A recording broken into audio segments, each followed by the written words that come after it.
Remember the roar of the crowd? The perfectly polished pop? He was a global phenomenon, a key component in a well-oiled machine. But what if that machine, gleaming and powerful, was also a gilded cage? What if the artist you thought you knew was merely a silhouette, perfectly lit but obscuring a deeper truth? And what if he decided, with quiet determination, to dismantle that machine piece by piece from the very inside? This isn't just about changing a tune. This is a narrative of artistic liberation, an evolution undertaken with deliberate grace, a quiet revolution that didn't just remake an artist. It sent resonant ripples through the very fabric of modern music. Prepare to uncover how Harry Styles orchestrated one of the most captivating musical transformations of our time. You think you know his story? Let's look closer. Harry Styles. The name itself evokes stadium lights, magazine covers, a magnetic stage presence. Millions hang on his every note, his every gesture. Born from the crucible of One Direction, his solo flight was always destined for the stratosphere. That much seemed preordained. But here's the nuanced turn. This wasn't a simple, predictable step from boy band to solo star. Oh no! This was the calculated, artful construction of a new musical identity, brick by painstaking brick. Forget the well-trodden path of pop photocopies. We're diving deep into the story of how Harry Styles didn't just ignore the pop playbook. He rewrote it, subtly infusing it with the soul of something far more timeless.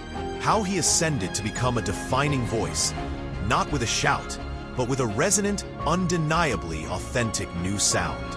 This isn't merely a shift in genre. It's the unveiling of an artistic mission, the meticulous assembly of a sound that feels breathtakingly real, especially in an era where so much music can feel stamped from a digital soulless press. Act 1. The Catalyst, charting a new course beyond the pop formula. The year is 2016. One Direction announces a hiatus. The world leans in, the question hanging heavy. What's next for Harry? The industry playbook was open, wasn't it? Page 1. Cash in. Unleash the radio-ready bangers. Keep the pop machine churning. He acknowledged that playbook, and then, with quiet conviction, he set it aside. His 2017 debut solo album, aptly titled Harry Styles, wasn't just a record. It was a declaration of intent. No tentative steps here. This was a full-blooded, audacious leap into an entirely different sonic landscape. The first definitive statement? Sign of the times. And what a statement it was. Nearly 6 minutes long. A sweeping, melancholic rock ballad, imbued with a grandeur that felt almost defiant. Imagine the record label meetings. This was galaxies away from the sugary rush of manufactured pop. Echoes of Bowie's theatricality. Whispers of Queen's stadium ambition, yet filtered through a contemporary lens. It was a gamble, a bold artistic gesture. He wasn't just chasing chart positions. He was demanding artistic respect, signaling a departure from the expected. The album itself was a seismic shift. The neon glow of teen pop was deliberately replaced by the warm, amber tones of soft rock and classic influences. He was exploring adult landscapes, the complexities of love, the search for self, the bittersweet ache of nostalgia. Songs like Kiwi ripped through the speakers with a raw, rock and roll snarl, an untamed, exhilarating energy. Then, tracks like Meet Me in the Hallway offered a counterpoint, an intimate, indie-inflected vulnerability previously unheard. This debut was more than just different songs. It was Harry Styles unveiling a new artistic scripture. He mined the gold of 70s rock and folk, not to imitate, but to innovate, to forge something fresh, something undeniably him, stone by stone. He was laying the groundwork for the unique sound that would soon make him a global icon, all over again, but on his own terms. Act 2. The evolution, fine-tuning a signature sound. If his debut album was the mission statement, his second, 2019's Fine Line, was where the master plan truly began to blossom. This was where his distinctive sound started to breathe, to live, taking the foundations of his first solo effort and launching them into richer, more daring territories. Commercially, an undisputed triumph. It crashed onto the Billboard 200 at #1. It gifted the world colossal hits like the yearning Adore You and the sun-drenched, inescapable Watermelon Sugar, his first chart topper in the US. But here's the critical distinction. Critics, often pop's harshest judges, were equally captivated. They lauded its emotional depth, its fearless fusion of disparate influences, and its sophisticated songwriting. This is where the perception of him as a pop artist with a profound indie sensibility began to solidify. Yes, it was tagged pop rock, but listen closer. Within its grooves, you heard the vibrant hues of progressive pop, the swirling colors of psychedelic pop, the earthy honesty of folk, and the irresistible pulse of soul and funk. And woven through it all, a dominant, shining thread of intelligent, melodic pop craftsmanship often associated with the best of indie. Lyrically, he peeled back more layers. Breakups, euphoria, intimacy, sorrow, all laid bare with a newfound poeticism. Musically, Golden felt like a drive down the California coast in a vintage convertible, all sun flare and 70s cool. Then she unfurled, a 6-minute prog rock tapestry complete with a soaring, Gilmour-esque guitar solo. The title track, Fine Line, was a masterpiece of dynamics, beginning with the deceptive simplicity of a folk song before swelling into a vast orchestral ocean of sound. This was a clear signal. He craved music with both intimacy and immensity. He openly cited inspirations like Joni Mitchell and Van Morrison, artists revered for their lyrical artistry and singular sonic identities. Fine Line wasn't a mere collection of tracks. It was a curated experience, a vivid journey through Harry's evolving musical psyche, expertly balancing raw rock power with an infectious, intelligent charm. The message was crystallizing. This was no longer an experiment. This was the deliberate construction of a lasting artistic identity. Act 3. The crystallization, the arrival at Harry's house. And then, in 2022, the doors opened to Harry's house. This wasn't just arrival. It felt like a definitive artistic statement. This album, which rightfully earned him the Grammy for Album of the Year, wasn't merely another evolution. It was the fully realized embodiment of the sophisticated, genre-fluid pop sound Harry had painstakingly cultivated. Critics hailed it as his most purely styles offering, a project where his kaleidoscope of influences didn't just coexist, they melded seamlessly into something utterly and uniquely him. The very process behind Harry's house speaks volumes. He reportedly immersed himself solely in classical music before even stepping into the studio. A palate cleanser, perhaps, to approach songwriting from a place of absolute, unadulterated freshness. And you can feel that clarity. The lead single, as it was, conquered the globe. But listen closely. It's a masterclass in deceptive simplicity. On the surface, an irresistible, synth-driven pop anthem. But beneath that shimmering surface lies a poignant exploration of loneliness and change. Its upbeat tempo a clever juxtaposition to its melancholic heart. Some critics even detected the refined echoes of late 2000s, early 2010s indie pop bands. A surprising, nuanced departure from his more overt 70s rock affections, showcasing an ever-expanding palette.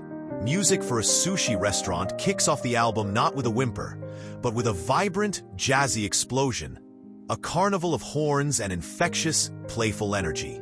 Late Night Talking slides in, smooth and seductive, a perfect slice of 70s disco funk reimagined.